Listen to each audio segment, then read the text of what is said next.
Praise lord. ప్రభువైన యేసుక్రీస్తు నామమున మీ అందరికీ శుభములు. మన యొక్క దిన భాగంలో నుండి కీర్తనల గ్రంథం 5వ అధ్యాయం 3వ వచనం. ఉదయం నా కంఠస్వరం నీకు వినబడును, ఉదయమున నా ప్రార్థన నీ సన్నిధిని సిద్ధం చేసి కాచి ఉందును. ప్రతి ఉదయం మనం దేవునితో సత్సంబంధం కలిగి ఉండాలంటే ప్రతి ఉదయం ఆయన దగ్గరికి వెళ్ళడమే ఒక మంచి సమయంగా కనబడతా ఉంటది.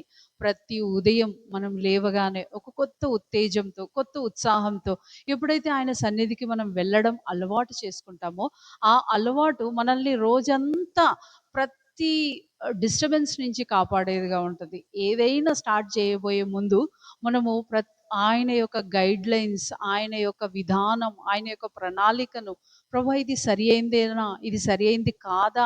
నా రోజంతా నేను ఎవరెవరికి కాంటాక్ట్‌లోకి రానై ఉంటున్నానో, ఎవరితో మాట్లాడనై ఉంటున్నానో, ఇవన్నీ మనం ఉదయాన్నే ఆయన దగ్గరకొచ్చి మనం ఇవన్నీ చెప్తే ఖచ్చితంగా ఆయన చాలా నార్మల్‌గా ప్రాబ్లమ్ ఫేస్ చేసేలాగా గాకుండా చాలా నార్మల్‌గా చేస్తా ఉంటాడు. ఈ కీర్తనల్లో కొంచెం మనం ముందు చూసుకుంటే 4 అధ్యాయం చివరి వచనంలో గూడా అక్కడ నేను ఒంటరిగా నుండినను నేను సురక్షితంగా నన్ను నివసింపజేయుదువు.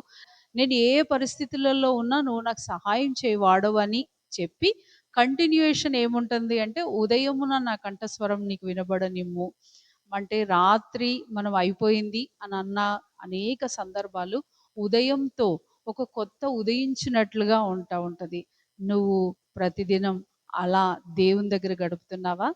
ఎంత సమయం లేదు అని నువ్వు ఎంత అబద్ధాలు చెప్పి పారిపోయినా దేవుడు కోరుకుంటున్నాడు కదా, నువ్వు ప్రతి ఉదయం ఆయన దగ్గరికి రావాలి అని, ప్రతి ఉదయం ఆయనను అడగాలని, ప్రతి ఉదయం ఆయనను వేడుకోవాలని, నీ మొర, నీ ప్రార్థన ఆయన దగ్గర చేరాలని. అప్పుడు రోజంతా డిస్టర్బెన్స్ లేకుండా పూర్తిగా డిసప్పాయింట్మెంట్ అనేది మనకు కనబడకుండా మనం ముందుకు పోతా ఉంటాం.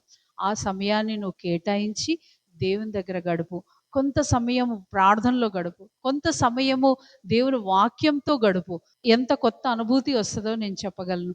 మత్తయి సువార్తలో కూడా పరలోక ప్రార్థనగా ఉదయమున నేను నా అనుదిన ఆహారం నాకు దయచేయము ప్రభువా అని అనడం ఇది మనకు తెలియనిదేం కాదు.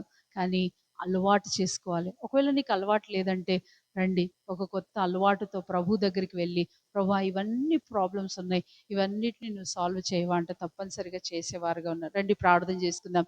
ఈ ఉదయం నీ స్వరం ఆయన సన్నిధిలో చేరున్నట్లుగా ప్రార్థన చేసుకుందాం. ప్రియమైన తండ్రి, యేసు ప్రభు ఘనమైన నామంలో నీ యొక్క పరిశుద్ధ పాద సన్నిధిలో చేరి, దేవా రాత్రంతయు మా ప్రయాస ఎటువంటిదైనా ఉదయకాలం మేము మీ పాసానికి వచ్చి ఉన్నామయ్యా. దయతో మమ్మల్ని కరుణించండి. మా స్వరము, మా ప్రార్థన నీ సన్నిధిలో చేరున్నట్లుగా మాకు నేర్పించండి. రోజంతట్లో నీ కాపుదల ఉంచండి. ప్రతి విధమైన డిస్టర్బెన్సెస్ నుంచి దూరం ఉంచండి. దయతో నీ కాపుదల మా పైన ఉంచమని ప్రార్థిస్తూ యేసుక్రీస్తు నామంలో ప్రార్థిస్తున్నాం తండ్రి. ఆమేన్.